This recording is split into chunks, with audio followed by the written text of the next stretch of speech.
앞에서 하나님 말씀 듣겠습니다. 오늘 본문은 히브리서 11장 21절 말씀입니다. 우리 한 목소리로 같이 봉독하겠습니다.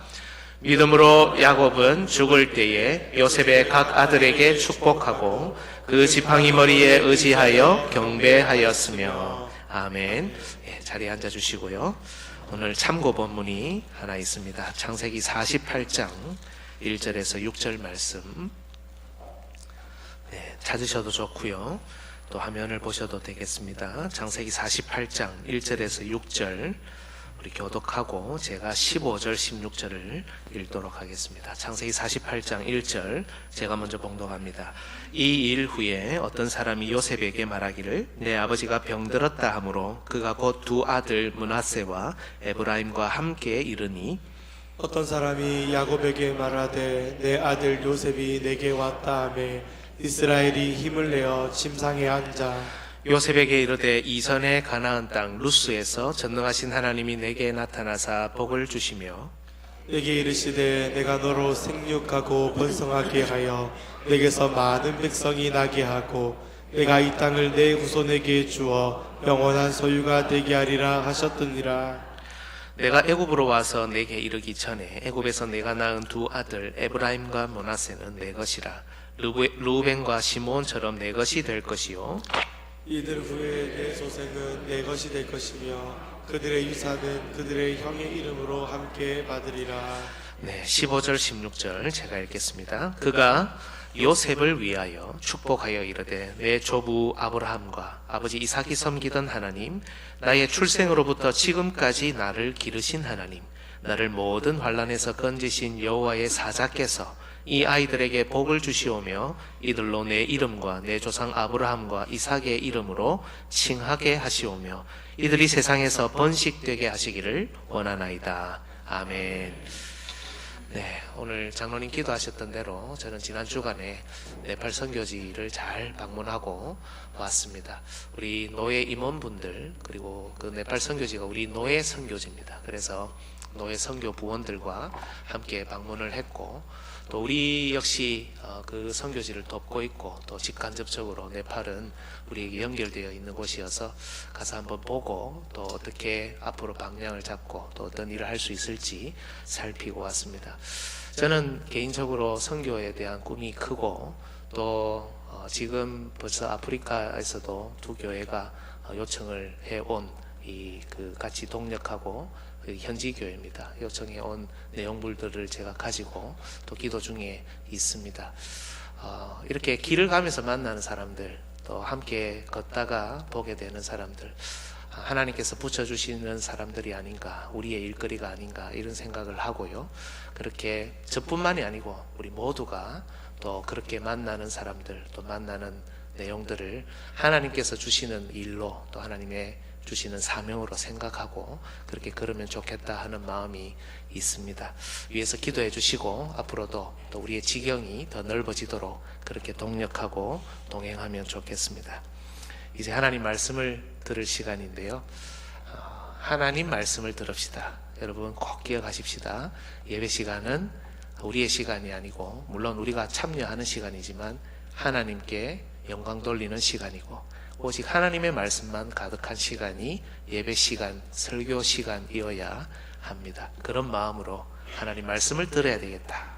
이런 간절한 소원으로 이 자리에서 함께 하시면 좋겠습니다. 여러분 지난 시간에 우리는 믿음으로 야곱은 이라고 시작하는 본문의 첫 번째 부분을 살폈습니다. 사실 처음에는 이 본문이 말씀하는 야곱의 믿음 두 가지 모습이 있었다고 했죠. 요셉의 각 아들을 축복하고 지팡이 머리에 의지해서 경배하는 이 두 가지 모습을 집중적으로 묵상하여 설교하려고 했었습니다. 하지만 야곱이 믿음의 사람이다 라는 이 내용을 인정하지 못하는 경우가 많죠. 이런 사실 때문에 제 묵상의 발걸음을 믿음으로 야곱은 이 표현에 멈출 수밖에 없었습니다. 이 시대는 자신이 만들어 놓은 프레임에 성경 각 내용을 집어넣어 이해하려고 하는 시대 아닙니까? 자기만의 편견으로 성경의 인물을 이해하는 것이 일반이 되어버렸습니다. 그리고 이것을 이상하게 생각하는 사람이 오히려 적은 이런 이상한 성경 읽기, 어그러진 해석의 시대를 우리는 살아가고 있습니다. 이런 가운데 제가 강단에서 아무리 야곱은 믿음의 사람입니다 라고 언급해도 우리는 곧바로 자신의 프레임과 편견으로 돌아가 버릴 겁니다. 그래서 저는 먼저 지난주에 여러분에게 과연 성경 본문을 신뢰할 수 있느냐, 이것을 질문 드렸던 겁니다. 성경이 어렵게도 설명하지 않습니다. 정말 곳곳에서 야곱이 얼마나 성실하게 믿음으로 살았는지, 얼마나 약속을 사모했는지 정확하고 분명하게 선포합니다. 여러분은 과연 자신의 프레임과 편견, 이것을 넘어 이런 한 구절이라도 이 본문의 표현을 있는 그대로 신뢰하고 받아들일 수 있는가? 이걸 제가 질문 드렸던 겁니다. 안타까운 것은 여러분, 이런 편협한 성경 읽기와 같은 방식이 우리 삶 다른 부분에서도 나타나고 있다는 겁니다. 성경 읽기가 그저 읽는 것으로 끝나는 게 아니죠. 성경을 읽는 그 편협한 방식대로 우리의 삶도 편협합니다. 여러분 밖에 나가보시면 여러분이 만나는 사람들 다 균형 있는 분들이 아니지 않습니까? 어떤 사람은 왜 저렇게 할까? 왜 저런 모습으로 살까? 하는 분들도, 아주 편협한 분들도 많습니다. 이런 편협한 시각을 가지고 주변의 사람들을 봅니다. 지독한 편견과 프레임의 눈으로 가족들, 친구들, 사랑하는 우리 교회 식구들을 보며 주관적으로 해석해버립니다. 사람을 있는 그대로 보지 못하고 또 보려고도 하지 않습니다. 또 볼 힘도 없습니다. 하나님의 역사도, 세상의 움직임도, 우리 교회가 걸어가는 길도 뒤틀린 우리 자신의 시각에 의지해서 늘 바라봅니다. 단지 성경을 제대로 보지 못하는 것이 아닙니다. 그저 야곱을 오해하는 정도가 아닙니다. 우리가 살아가는 이 귀한 시간들, 우리가 살아가는 이 귀한 공간을 지독한 편견과 굳어버린 프레임이 지배하도록 그저 우리 자신을 던져놓고 내버려 둔다는 것입니다. 사랑하는 여러분, 그렇다면 이런 편견과 프레임을 극복할 수 있는 방법이 무엇일까요? 저는 이 모든 것을 극복할 수 있는 가장 좋은 방법 역시 하나님의 말씀이라고 믿습니다. 우리가 만약 성경 본문, 비록 그것이 한 구절이라 할지라도 그 본문 하나하나를 신뢰할 수 있다면, 정직한 성경 읽기, 성경대로 읽고 성경대로 묵상하고 이해하는 이런 성경 읽기를 우리가 할 수 있다면, 우리의 그 어떤 배경, 그 어떤 편견과 프레임에도 본문을 신뢰하고 그걸 있는 그대로 읽어낼 수만 있다면 우리는 우리의 편협한 시각을 교정할 수 있는 가장 좋은 길을 지금 가질 수 있는 겁니다. 그저 성경 한 내용을 제대로 알았다 하는 만족감을 넘어서서 말이죠. 여러분, 하나님은 비록 야곱이 여러 가지 잘못과 실수가 있었음에도 그의 믿음을 인정하셨죠. 왜 그렇게 하셨을까? 그의 믿음이 무엇이었길래 하나님이 인정하실 수밖에 없었을까? 이렇게 질문하면서 이 본문을 신뢰해서 나아가는 것이야말로 또한 우리에게는 큰 위로와 소망이 됩니다. 왜 그렇습니까? 우리는 야곱보다 더 큰 실수와 잘못을 저지르고 사는 사람들이 아닙니까? 하지만 야곱의 하나님은 우리에 대한 평가도 이것으로 끝내지 않으신다는 겁니다. 연약하지만 예수 그리스도를 믿는 믿음을 보시고 우리를 의롭다 하시는 분이 바로 야곱의 하나님, 우리의 하나님이신 겁니다. 따라서 여러분, 성경 본문을 신뢰하며 성경을 성경대로 읽고 묵상하는 것이 우리 각자에게, 우리 가정에, 우리 공동체에 정말 중요하구나 하는 이 믿음이 먼저 우리에게 있어야 하는 겁니다. 성경 본문에 대한 신뢰는 우리의 어그러지고 편협한 시각들을 교정합니다. 예수 그리스도의 눈으로 우리 주변의 사람들을 바라보게 하고요. 또한 우리가 지금도 하나님의 은혜를 풍성히 누리는 방식입니다. 이렇게 우리는 말씀을 중심으로 서로 돕고 협력하며 함께 하나님 나라를 세워가는 겁니다. 오늘도 하나님의 말씀은 우리에게 먼저 말씀에 대한 신뢰가 있는지를 묻고 계십니다. 만약 그렇다면 오늘도 우리는 이 시간에 많은 것을 발견하게 될 겁니다. 하나님께서 우리에게 주시고자 하는 비밀을 더 캐낼 수 있을 겁니다. 이러한 신뢰와 함께 말씀으로 들어갑시다. 하나님께서 우리의 걸음에 은혜와 복 주시기를 주님의 이름으로 축복합니다. 오늘 우리가 살펴볼 것은 여러분, 야곱이 죽을 때에 요셉의 각 아들에게 축복했다는 내용입니다. 핵심은 이것이겠죠. 야곱은 왜 요셉이 아니라 요셉의 각 아들을 축복하는가? 성경을 보면 축복은 아들한테 하죠. 그런데 지금 야곱은 아들을 축복하지 않고 누구를 축복합니까? 손자들을 축복하고 있습니다. 왜 요셉이 아니라 축복을 해야 한다면 요셉에게 하는 것이 맞을 텐데 왜 손자들을 축복하고 있고 왜 하나님께서는 이것을 믿음이라고 인정해 주시는가 하는 것이겠죠. 여러분, 여기서 우리가 먼저 살필 것은 요셉이 장자라는 사실입니다. 목사님, 요셉은 11번째 아들이 아닙니까? 동생이 아닙니까? 무슨 장자입니까? 그러나 요셉은 장자였습니다. 이 장자라는 개념을 여기서 우리가 먼저 살펴야 하는데요. 이 아버지의 축복은 아들, 특히 장자와는 떨어질 수 없는 개념이기 때문입니다. 당시 야곱의 가정, 이 야곱 공동체에서 요셉은 장자였습니다. 이걸 조금 어려운 말로 언약의 주권자, 언약의 중보자라고 표현할 수 있는데요.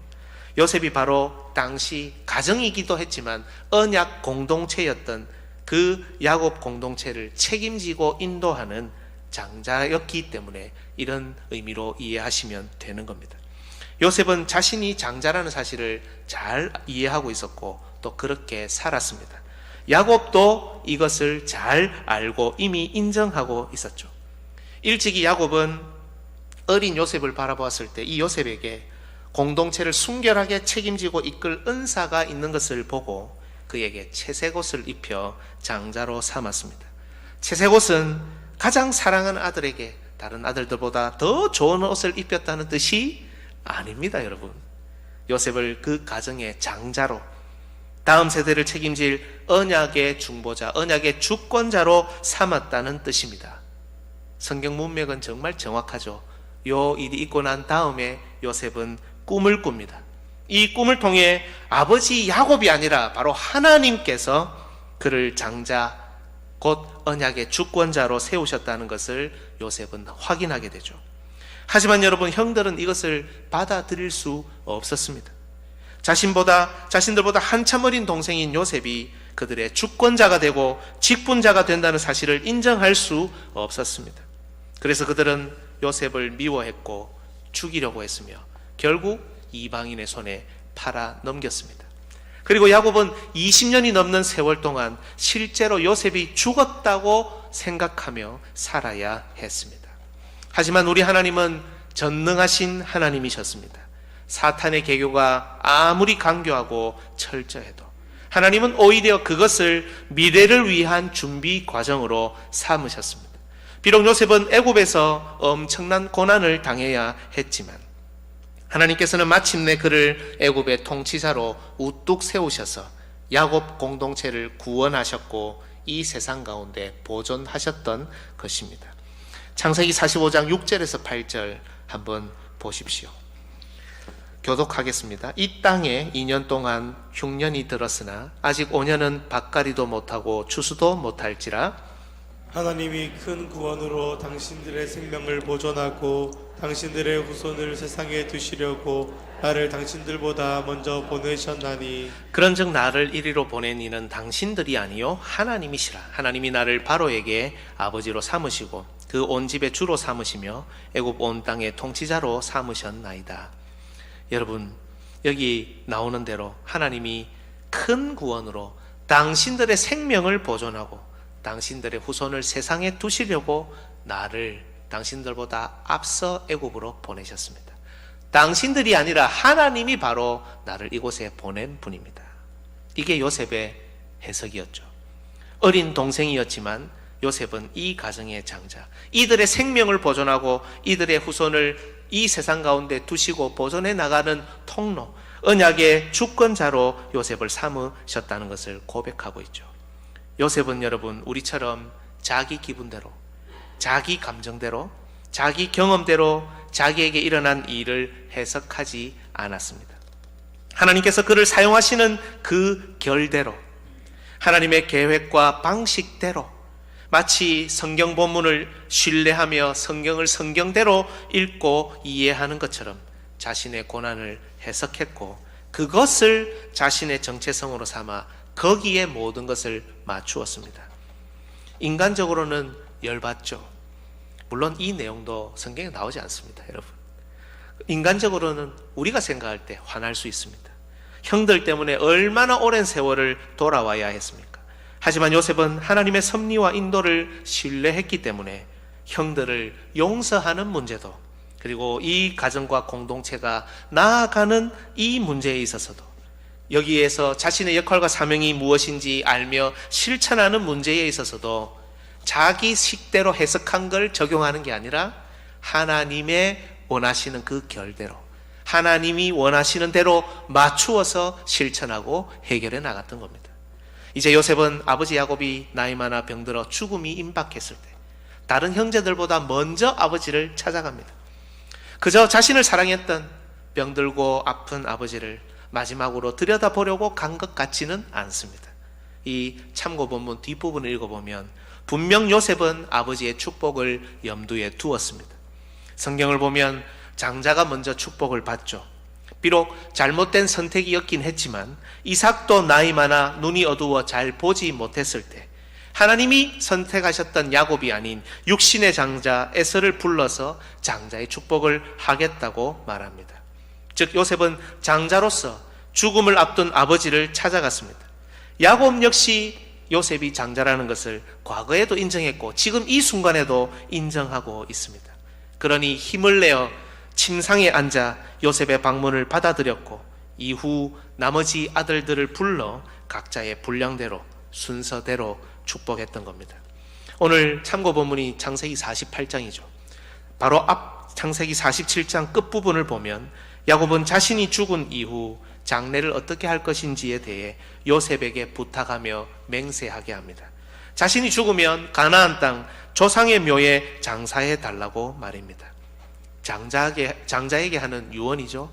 요셉은 아버지의 마지막 일을 책임지고 수행할 장자였던 겁니다. 그걸 야곱은 자신의 장자 요셉에게, 다른 사람이 아니라 요셉에게 부탁했던 겁니다. 그렇다면 여러분, 요셉이 장자가 맞고 이 장자에게 축복하는 것이 맞다면 더더욱 요셉에게 축복해야 되지 않겠습니까? 그런데 야곱은 왜 요셉이 아니라 요셉의 각 아들에게 축복하고 있습니까?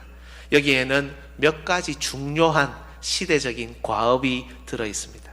여러분, 우리가 읽었던 참고 본문을 한 번 더 봅시다. 48장 3절에서 6절인데요. 제가 읽어보겠습니다. 요셉에게 이르되 이전에 가나안 땅 루스에서 전능하신 하나님이 내게 나타나사 복을 주시며 내게 이르시기를 내가 너로 생육하고 번성하게 하여 내게서 많은 백성이 나게 하고 내가 이 땅을 내 후손에게 주어 영원한 소유가 되게 하리라 하셨느니라. 여러분, 하나님께서 야곱에게 주셨던 약속을 다시 한번 언급합니다. 그 내용은 번성함, 많은 백성들이 생겨나는 이 땅을 네 자손에게 주겠다는 땅과 씨에 대한 약속이었죠. 그 다음에 5절을 보십시오. 문맥이 참 절묘합니다. 내가 애굽으로 와서 내게 이르기 전에 애굽에서 내가 낳은 두 아들 에브라임과 므낫세는 내 것이라 르우벤과 시몬처럼 내 것이 될 것이요. 이 하나님의 약속을 언급한 후에 자신의 손자들을 자신의 아들들로 삼고 있는 내용입니다. 예전에 하나님께서 아브라함에게 그리고 이삭에게 주셨던 약속을 보면 그저 자손이 많아질 것이다 라는 약속이 주를 이루었습니다. 하지만 일전에도 말씀드렸다시피 하나님의 계시는 시대가 가면 갈수록, 시간이 갈수록 더 분명하고 확대되고 정확하게 또렷이 드러납니다. 이 계시가 야곱에게 와서는 이 자손이 그냥 수만 많은, 그냥 가문이 번성한 정도가 아니라 나라가 되는, 한 나라의 백성이 될 정도로 이 자손이 더 번성하게 된다는 그런 내용으로 확대됩니다. 여러분, 창세기 35장 11절 우리 같이 한번 읽어보겠습니다. 시작. 하나님이 그에게 이르시되 나는 전능한 하나님이라 생육하며 번성하라. 한 백성과 백성들의 총회가 내게서 나오고 왕들이 내 허리에서 나오리라. 한 백성과 백성들의 총회, 나라가 된다는, 예전에 아브라함이 베델로 돌아왔을 때, 루스로 돌아왔을 때 하나님이 주셨던 약속이죠. 바로 죽음을 앞둔 야곱은 이 약속을 요셉에게 언급하면서 요셉의 아들들을 드디어 자기 아들로 삼습니다.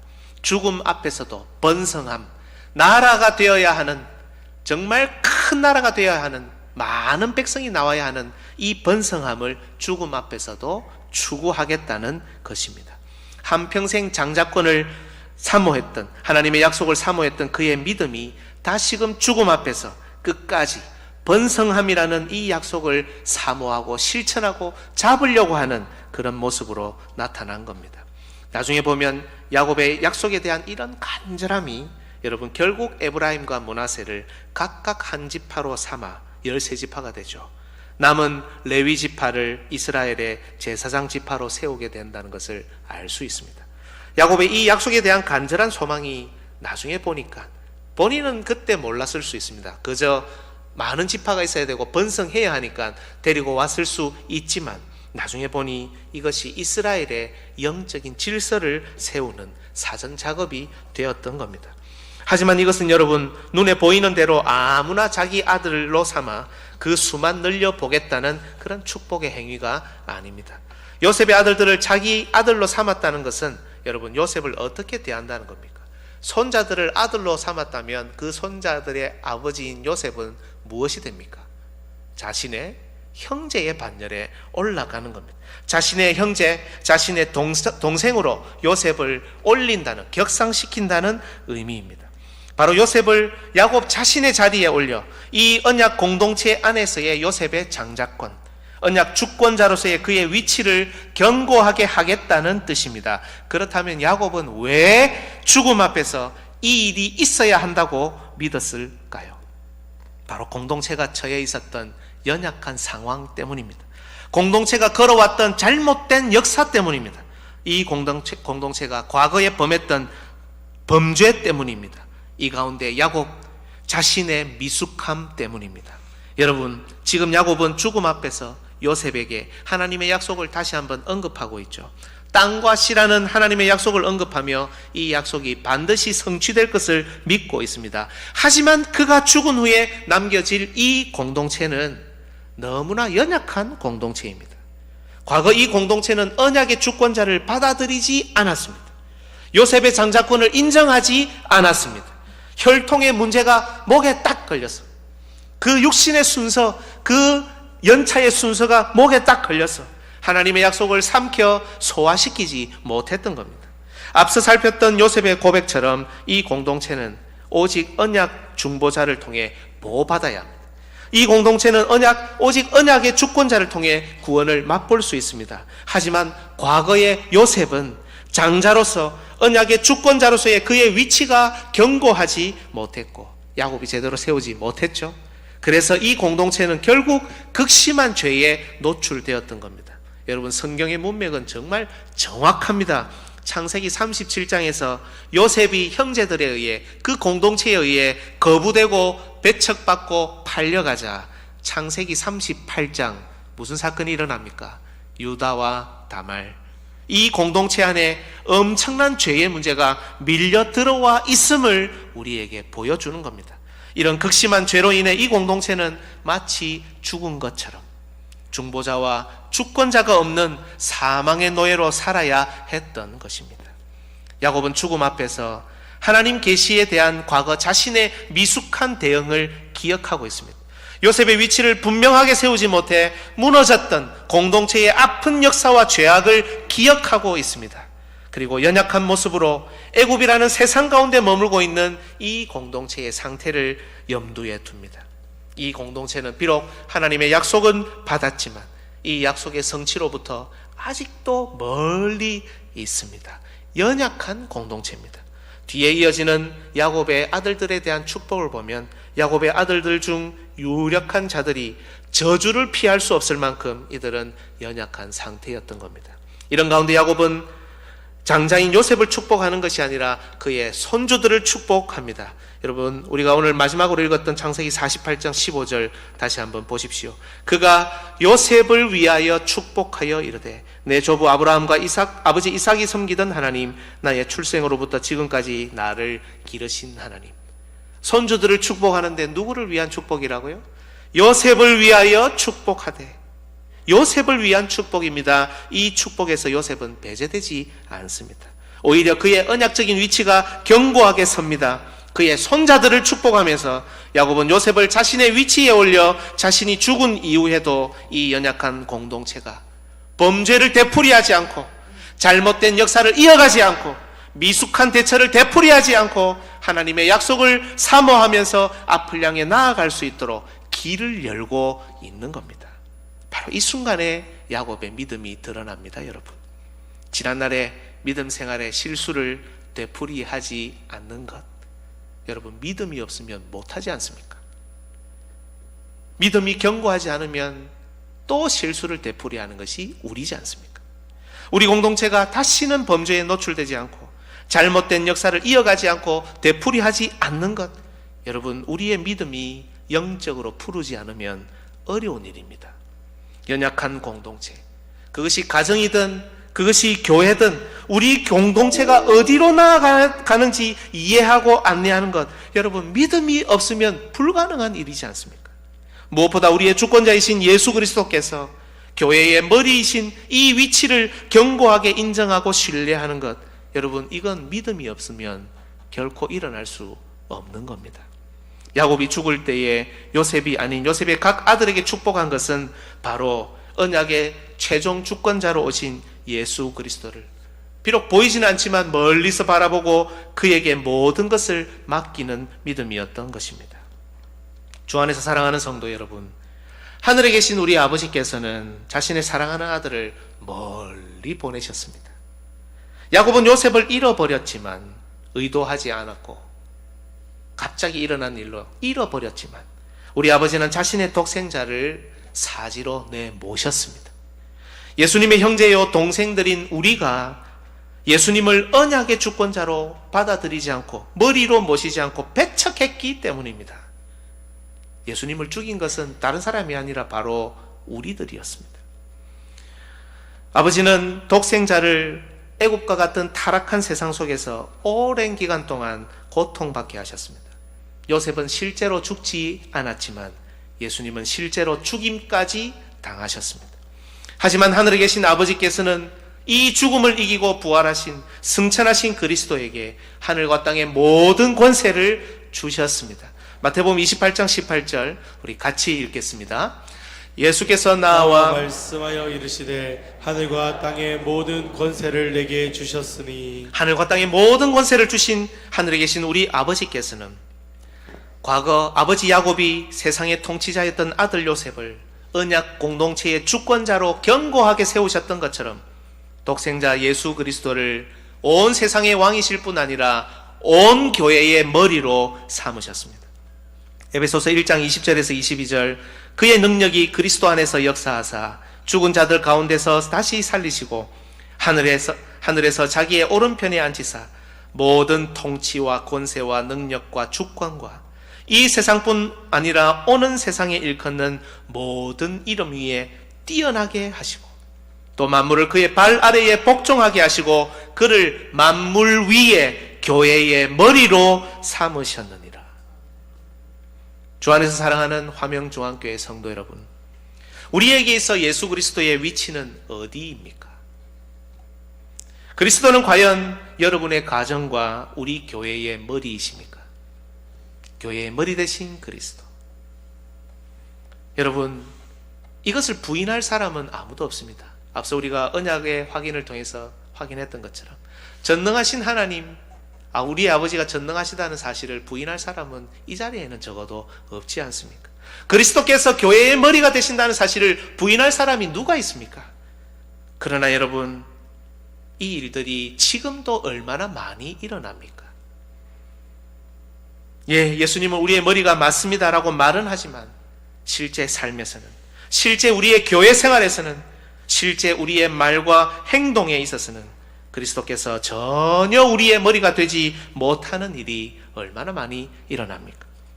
요셉의 형들처럼 지금도 언약의 주권자를 배척하고 핍박하고 죽이는 일이 우리 삶 가운데서, 우리 교회 생활 가운데서 일어나고 있지 않습니까? 여전히 우리는 영적인 실수를 되풀이하고 있고, 여전히 우리는 범죄 가운데 노출되어 있으며, 여전히 우리는 잘못된 역사를 끊어내지 못하고 그것에 질질 끌려다니며, 언약의 주권자이신 그리스도께서는 우리에게는 역사하지 못하는, 영향을 주지 못하시는 그런 허울 좋은 머리일 뿐 아닙니까? 야곱은 요셉을 위하여, 바로 공동체를 위하여 요셉의 아들들을 축복했습니다. 하나님께서는 그리스도를 위하여, 교회인 우리를 위하여 그리스도를 온 우주의 머리로 세우셨지만 우리는 이 언약의 축복을 전혀 누리지 못하고 있지 않습니까? 우리를 위해서 그리스도를 세우셨는데 우리는 지금 이것을 누리지 못하고 있는 것이 아니냐는 겁니다. 죽음 앞에서도 오실 언약의 마지막 최종 주권자 그리스도를 바라본 야곱과는 달리 이미 우리에게는 언약의 확실한 주권자가 있으면서도 우리는 지금 죽은 것 같은 상태를 살고 있지 않느냐는 겁니다. 여러분, 그리스도께서 교회의 머리가 되신다는 것은 정말 대단한 엄청난 믿음입니다. 머리가 흔들리면 몸을 제대로 가눌 수 없듯이 그리스도께서 교회의 머리 되심이 흔들린다면 교회는 결코 안전할 수 없습니다. 어떤 경우에도 우리의 그 지독한 문제투성이에서도 우리 교회가 걸어가는 길이 쉽지 않고 어렵다고 하지만 그 가운데서도 그리스도의 머리 되심이 공고하다면, 견고하다면 우리 교회는 안전할 수 있다는 겁니다. 야곱이 요셉의 아들들을 축복하는 가운데 바라보았던 약속에 대한 사모하는 마음, 언약의 최종 주권자이신 그리스도에 대한 소망이 오늘 우리에게도 필요한 이유가 바로 여기에 있습니다. 이제 우리 모두 이 죽은 것 같은 상태에서라도 머리이신 그리스도께 나아가야 합니다. 죽음에 이르는 순간이라 할지라도 우리가 믿음으로 힘을 내어 침상에 앉을 수만 있다면 우리는 머리이신 그리스도를 통해 영원한 약속을 보장받을 수 있습니다. 하나님께서 어떠한 방식으로 우리를 사용하시든지 기꺼이 우리 자신을 전능하신 하나님께 그리고 머리 대신 그리스도께 내어드립시다. 성경을 성경대로 읽으며 하나님을 하나님으로 신뢰하고 인정하며 하나님이 우리를 어떠한 결로 사용하시든 간에 우리 머리로 이해되지 않는다 하더라도 거기에 자신을 던져 넣으며 그렇게 머리이신 그리스도께로 나아가야 하는 겁니다. 비록 우리는 실수와 잘못이 야곱보다 더 많은 사람이지만 하나님께서는 머리이신 그리스도를 중심으로 나아오는 우리의 믿음을 보시고 인정해 주실 것입니다. 이번 한 주간 이 은혜로 승리하는 우리 주의 백성들 되시기를 주님의 이름으로 축복합니다. 우리 찬송가